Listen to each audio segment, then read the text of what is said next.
Hari ini ada lagi satu yang istimewa, resep roti yang empuk dan kalian bisa lihatnya nih, kalau kita pencet tuh lembut dan feelingnya itu lembut banget dan Mamaji yakin pasti kalian belum pernah mencoba untuk buat isiannya ini. Kalian bisa lihat ya, seratnya ini sangat tebal berlapis-lapis seperti sarang laba-laba ketika kita sobek-sobek seperti ini. Tuh, bisa terlihat ya, dipastikan roti ini empuk dan enak banget. Oke ya, langsung aja sebelumnya jangan lupa like, subscribe, nyalakan lonceng TV juga komentar. Bahan A ini filling untuk isiannya ya, santan instan yang kental, kemudian kuning telur dan 1 putih telurnya, lalu gula pasir, daun pandan yang kita simpul. Nah, ini sangat istimewa, 1 ruas jahe kalian hancurkan dan tambahkan dengan air seperti itu. Lalu sejumput garam. Nih, ini dia cengkeh dan kayu manis. Sangat istimewa ya untuk fillingnya. Lalu air. Nah, ini kita masukkan dulu airnya. Kemudian akan kita rebus dulu dengan daun pandan. Enggak, masukkan gula dulu ya. Gula pasir, lalu daun pandan, dan cengkeh juga kayu manis. Sebelumnya kita saring dulu. Jadi tadi jahe yang udah dihancurkan itu kita rendam dulu dengan sedikit air. Kemudian kita saring ya. Lalu masukkan cengkeh dan kayu manis. Oh, dengan kekayaan bumbu-bumbu rempah Indonesia. Dan ini akan kita masak dulu sampai mendidih dan sisakan air sampai 50%-nya. Airnya jangan banyak. Yang penting itu sari-sarinya udah nyerep, udah berbau wangi. Nah, kalau udah ini santannya kita campurkan aja si garam ke dalam santan, bukan santan di dalam garam. Dan ini kita keluarkan ya segala rempah-rempah tadi. Kemudian kita tuangkan santannya, aduk cepat. Apinya kalian kecilkan biar santannya tuh nggak pecah. Nah, tadi sisa santannya langsung aja kita tuangkan 1 putih telur dan 3 kuning telur. Boleh juga tambahkan sedikit dengan cairan santan tadi dan kita tuangkan. Masukkan setelah santan ini hangat ya, jangan mendidih. Kemudian kita aduk cepat. Nah, spesial untuk isian ini kalian boleh menggunakan kuning telurnya saja. Tapi di sini Mama Eci menambahkan 1 putih telurnya dengan 3 kuning telur. Biar warnanya itu lebih ceria, tambahkan sedikit dengan pewarna kuning. Ini opsional, boleh ditambahkan, boleh enggak. Terus kita aduk sampai menyusut dan tambahkan dengan setengah sendok teh maizena. Kemudian kita masak lagi sampai mengental seperti ini. Nah, ini teksturnya ya. Jadi ada tekstur khasnya agak kasar-kasar kayak lumut. Lumut loh, lembut. Jadi ada serat-serat gitu ya karena kita menggunakan putih telurnya. Itu opsional aja sih, kalau kalian mau menggunakan boleh, hasilnya akan lebih banyak. Kalau udah simpan dulu di kulkas juga boleh, di suhu ruang boleh. Oke, lanjut bahan B. Bahan B, tepung terigu protein tinggi, kemudian gula pasir dan ragi instan. Sebenarnya Mama Eci tuh lebih senang menggunakan timbangan ya dengan gram dibanding dengan misalnya ukuran takaran sendok, karena takut nggak akurat. Kemudian kita tambahkan dengan air yang hangat, airnya hangat aja dan campurkan seperti ini, aduk sampai merata sampai berbentuk pasta. Begini ya. Kalau udah kita tutup dan biarkan pada suhu ruang sampai mengembang, kurang lebih ya 60 menitan tergantung suhu ruangannya. Kalau panas bisa lebih cepat. Kita sisihkan dulu, lanjut bahan C. Tepung terigu protein tinggi. Oh ya, kali ini Mama Eci menggunakan mixer ya. Aduh, udah kangen banget sama si mixer nih. Ntar karatan lagi kalau nggak dipakai. Kemudian susu bubuk, gula pasir, butter margarinnya singkirkan dulu. Nah, ini dia nih bahan B yang udah kita buat. Udah seperti monster ya. Nih, bahan biangnya udah mengembang. Udah jadi pasta yang berserat-serat. Kita tuangkan aja langsung semuanya.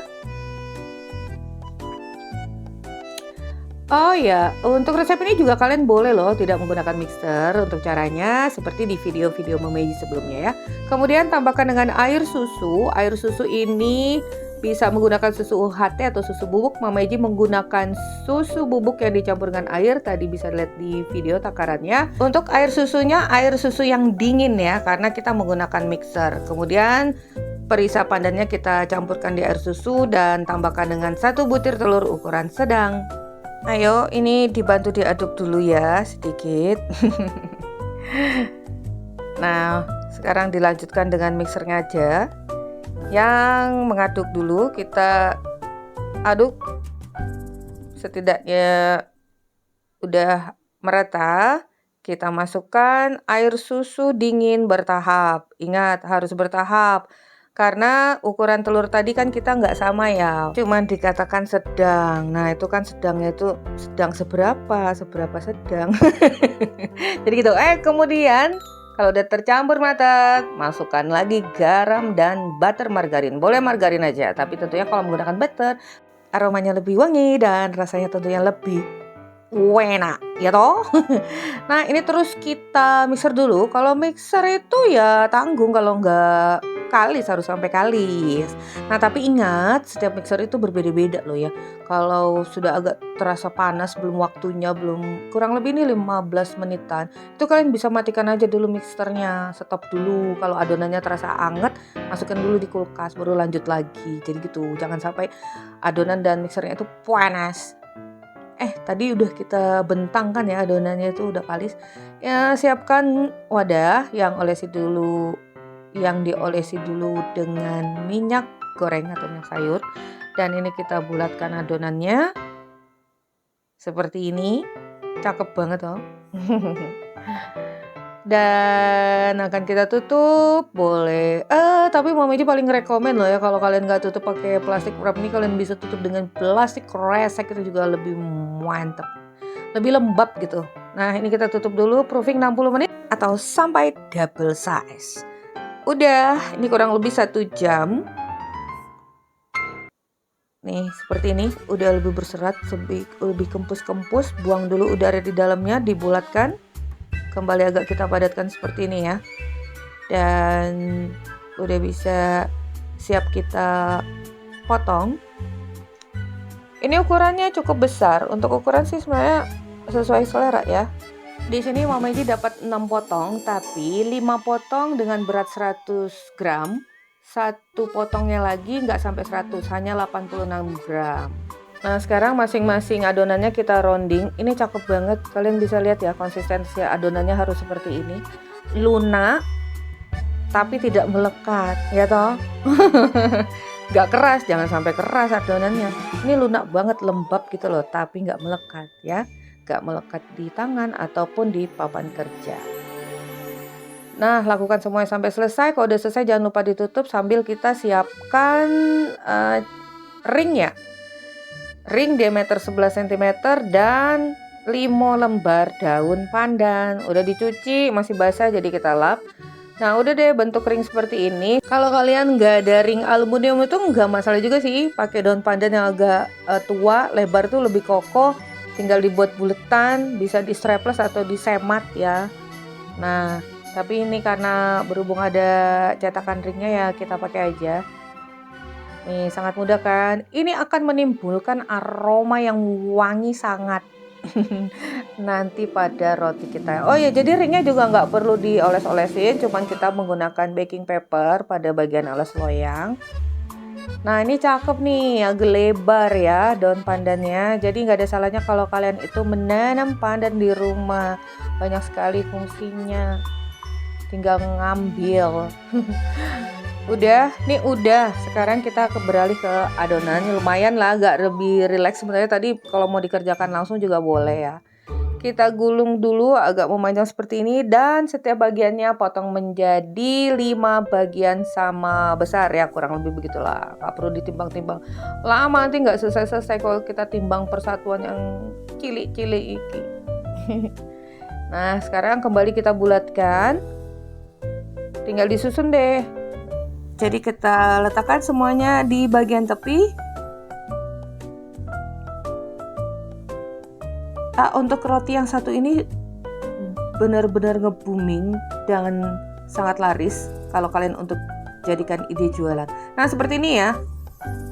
Ini sisa yang satu potong 86 gram akan Mameji bagi jadi 5 dan kita bulatkan, letakkan pada bagian tengahnya. Untuk adonan yang di bagian tengah bisa dibantu dipencet-pencet ya, karena kita tidak ingin bagian tengah itu menonjol. Ini harus gepeng sebagai dasar di bagian bawah. Kalau udah, kita tutup proofing sebelum dipanggang sampai mengembang 80%. Ini kurang lebih 1 jam. Untuk adonan yang menggunakan biang itu memang agak lebih lama sedikit ya, waktu proofing terakhirnya. Nah, saat ini jangan lupa oven juga udah kalian panaskan terlebih dahulu 15-20 menit. Lalu ini udah siap nanti kita oven, dibantu lagi bagian tengahnya kita tekan. Boleh pakai alat apa aja. Dicelup dulu alatnya di tepung agar nggak melekat. Jadi bagian tengah itu gepeng gitu ya. Dan ini siap kita beri isian. Bentuknya seperti bunga. Krimnya ini dijamin enak banget loh. Dan kita olesi dengan air susu. Nah, untuk krimnya, kalau untuk ukuran roti dengan berat seperti ini tadi, itu bersisa banyak. Jadi kalian kalau mau buat fillingnya bisa setengah resep. Ternyata sisanya cukup banyak untuk kita buat roti lagi besok. Lalu bagian tengah itu kita taburi sedikit dengan wijen hitam jadi lebih cakep. Opsional aja, kalau ada wijen hitam atau wijen putih boleh tambahkan, atau almond atau kacang juga boleh, sesuai selera. Nah, sekarang ini kita panggang. Oven dengan suhu 190 derajat Celcius 18-20 menit sampai matang. Mameji 20 menit, tergantung oven kalian masing-masing ya. Karena setiap oven itu pastinya agak sedikit perbedaan. Karena Mameji juga nggak sama dengan resep asli. Resep asli itu cuma 15 menit. Tuh aneh kan? Jadi sambil ditengok-tengok sendiri. Ini udah mateng. Kalau udah mateng, langsung aja kita pindahkan dari loyang ke cooling rack agar bagian bawahnya nggak lembab. Nah, ini sangat mudah sekali copotnya ringnya. Karena tadi udah dilapisi dengan daun pandan. Ini wanginya super duper wangi banget loh. Wangi pandan dengan krim coconut. Selagi hangat, olesi dengan butter atau margarin. Nah, di sini nama Mameji untuk taburannya menggunakan kelapa kering, kelapa parut kering. Ini kelapa parut kering ini bisa kalian dapatkan di toko bahan kue. Lebih simple, praktis, harganya murah dan cantik pas ya. Nih, kelapa parut keringnya sebelumnya bisa kalian oven dulu sebentar, kurang lebih 1 menitan agar nggak lembab. Biar lebih kering aja dan bisa agak lebih awet ya. Karena kita kan nggak tahu juga seberapa lama tadi udah berada di dalam toko si kelapa parut ini. Tapi tentunya ya masih belum expired. Oke, nah kita taburi permukaan atasnya seperti salju. Dan pandan yang terbuka itu bisa kita tempelkan dengan stiker selamat datang. Enggak dong, stiker I love you atau terima kasih. Ini dia snowy coconut pandan bread. Karena seperti hamparan salju ya, parutan kelapa kering ini. Udah bisa dibayangkan rasanya. Pastinya ini luar biasa. Dan akan menjadikan bisnis kalian semakin cuan. Oke, sekarang waktunya testimoni. Kita buka dulu. Wih, sangat natural sekali ya, dengan daun pandan yang wangi. Pastinya udah nggak bisa tergambarkan, terlukiskan betapa ini salah satu yang sangat rekomen. Nih, lembut, empuk, tebel. Seratnya berlapis-lapis dan tipis tapi loh. Kalau kita pencet nih ya, tuh. Sekarang waktunya kita sobek-sobek. Kalian bisa lihat ini ya, seratnya tuh senang banget punya roti dengan serat yang tebal tapi halus seperti ini, berlapis-lapis ya. Seratnya seperti serat martabak. Empuk lembut, seratnya berlapis-lapis. Kalian wajib mencobanya. Kalau gagal jangan menyerah. Lagi dan lagi. Kalau coba itu setengah resep dulu kalau masih ragu-ragu. Oke ya? Nah, sampai di sini dulu resep kita hari ini. Semoga bermanfaat. Bertemu lagi di resep Mama Eji berikutnya. Thank you for being with me today. Assalamualaikum warahmatullahi wabarakatuh.